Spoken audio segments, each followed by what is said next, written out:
the nicest people in the world have the darkest sides about them, right? Atomic Souls Podcast. I feel like that's where a lot of people fall short, is the gratitude. Like if you've really seen that type of darkness, it's like, how can you not be grateful for every day? Yeah. Like not getting high. Even the hard ones with the kids sometimes. It's like, Oh, yeah. And it's just hard. It's hard not to be grateful and smile about every day, Where did you find that? Where does that come from? Because a lot of people find it hard to be grateful. So the best explanation I can find is I actually heard it on social media. I don't remember who said it, but it was just like, the nicest people in the world have the darkest sides about them, right? And it's like I've 2 times I say diagnosed with air quotes, because it's like I was at a rehab and some dude was just like, I think you have, and it was the therapist, the psychiatrist at the rehab, but also this rehab wasn't the best out of the 12 I went to, so I'm not sure. I'm not sure if this is a true statement. They were or not, trying to get more money. Yeah, so secret shopper over there. they basically told me I had split personality disorder, which is like the wildest part. So I even put them out there. It was the Oaks at La Paloma in Memphis. I don't remember the psychiatrist's name, but he literally told me like, yeah, a lot of serial killers have that. I was like, oh, fucking sick to know, bro. Oh my God. Thank you so much. What prompted that diagnosis? For real.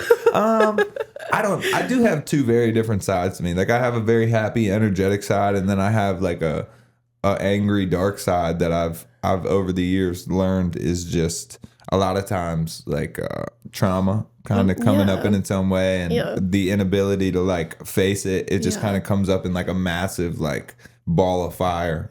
But I think just walking through the roads that I walked through and how dark everything got, and like how off track I was from like a suburban kid with 2 nice parents in the city robbing drug dealers and kicking doors down and like trying to fit in with that crowd. I think it's just like it doesn't allow any room for me to not be grateful. Like it doesn't. I have no room to not be grateful. I play with dirt bikes, dirt, and music all day. Like the inner child in me is constantly happy, That's what I remember from when I first met you, was you were so excited about dirt bikes. And I was like, this dirt bike kid. Yeah, man. And music. And it was I feel like there's such a calm thing about them, like there's a very therapeutic thing about dirt bikes. To some people, you see somebody riding and you're like, how are they keeping up? Calm. But to me, it's like when we're sitting here talking, my brain's having 9 different conversations in my head,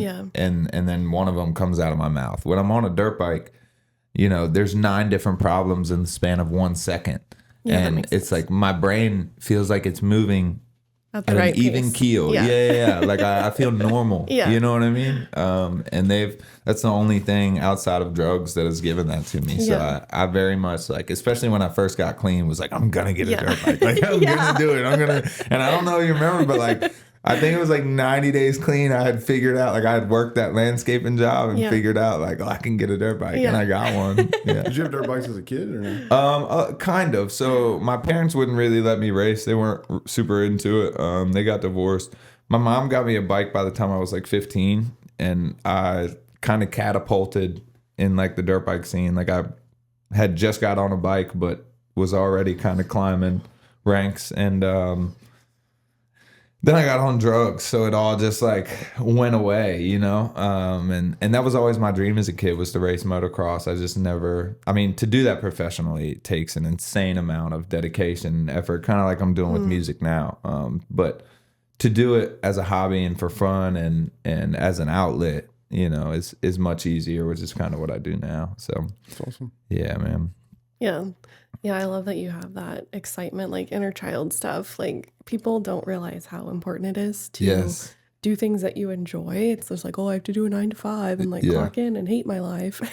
I feel like a lot of people suppress their inner child too. Yeah. Like they don't, like when they get that little idea, like for me, when I was living in Austin, if I'm riding my e-bike, like the Suron down the road, and I see this massive hill with a downside behind it, I'm like, oh, that's a jump. Like, I'm going to go hit that jump. Let's go. And I go do it. And I feel like a lot of people just have that mindset where it's like, oh, not today. Like, I got to get home. I got to feed the kids. It's like, you always got to take a little time, just like a little bit to please your inner child and to please like the things that you need, you know? Yeah. Enjoy it.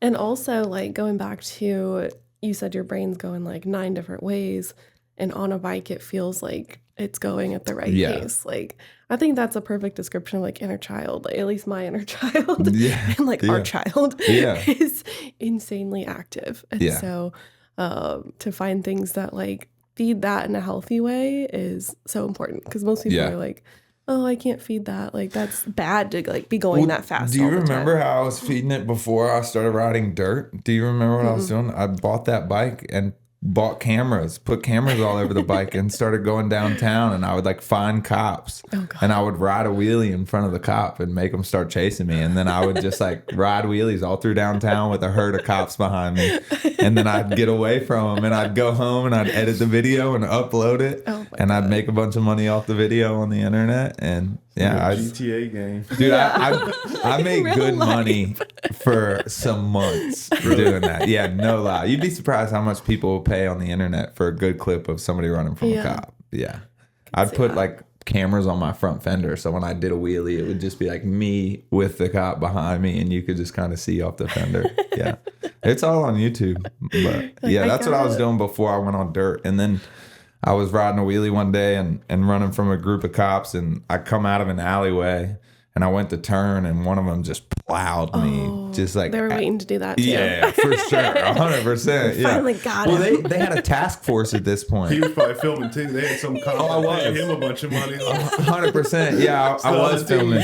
They kept the video from when they hit me, but I was filming. But literally, that was my hobby for the longest time, and then they hit me. And it was pretty bad. Like they messed me up good. They hit me with 3 different cars. That's intense. And then they, like, when I was on the ground, they grabbed me by my helmet and like tried to flip my face up, so the helmet strap like cut my neck right here and like had me it just like choked me unconscious. They were pissed.